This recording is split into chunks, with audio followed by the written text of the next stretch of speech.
আপনি কি ঠিকঠাক ভাবে যাইবেন?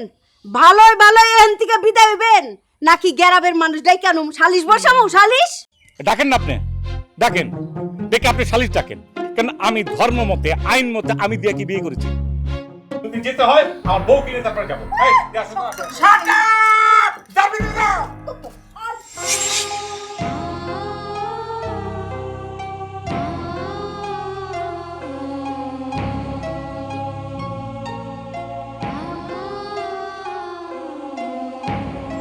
কিন্তু আপনার ফুপু যে অভিযোগ করেছে ফরাদ সাহেব নাকি আপনাকে জোর করে বিয়ে করেছে, এই কথাটা কি সত্যি?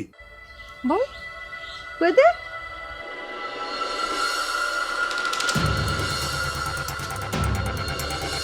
অবশ্যই জোর করে বিয়ে করছে। কই দাও তো মা, কই দাও। হ্যাঁ বল বল। জি দেখছেন?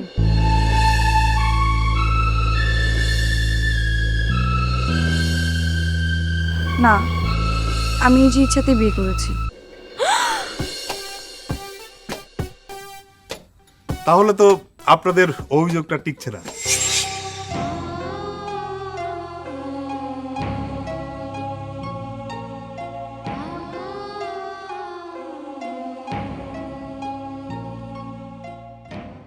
এত বড় একটা মেয়ে যারা বাসায় আছে তারে বিয়ে দেওয়া উচিত, সে আবার দ্বিতীয় বিবাহ করতে চায়, আবার পরিবারের পারমিশন ছাড়া।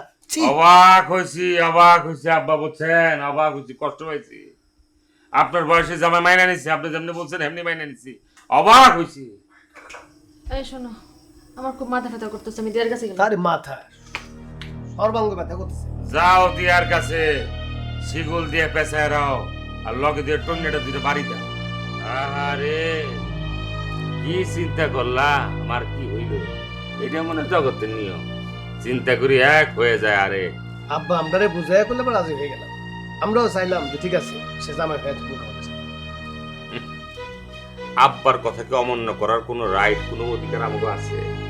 আব্বা যেভাবে বলবে আব্বার কথা শুনতে তো আমরা বাধ্য, আমরা কি কখনো অবাধ্য হয়েছি?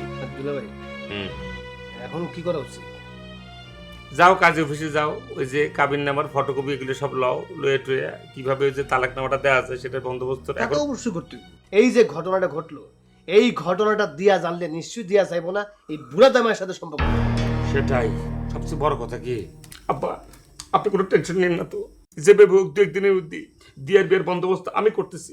সুন্দর একটা এমন ফুটফুটে ছেলে জোগাড় করতেছি, আমার হাতে আছে, কোনো অসুবিধা নেই। কাশ্মীরি আপেল মার্কা ফেস, কি সুন্দর চেহারা, মনে একটা হলদি দিয়া রাখছে, দুধে আলতা একটা চেহারা। দুলা ভাই আমার কাছেও একটা ভালো পাত্র ছিল, খুব ভালো ছিল, একদম পরহেজগার এবং মানে নাইমুর, একটা কথা তোমাকে আমি বলি, আমি তো বড় ছেলে, তোমার সাথে বড়, সেই থেকে আমার সিরিয়ালটা তো আগে। আরে বাবা, আব্বার সামনে সামনে নিয়ে এসে আমারটা আগে, ছেলেটাকে দেখুক, সামনের সময় আব্বা সিলেক্ট করবে না, না হলে আব্বা বাদ দেবে না, তোমারটা তো আসি, অসুবিধা নেই, দুই টাকাটা বেঁচে নেবে না, অসুবিধা নেই, তাই না আব্বা? ঠিক আছে বাবারা, তোমাদের যা ভালো মনে হয় তাই করো।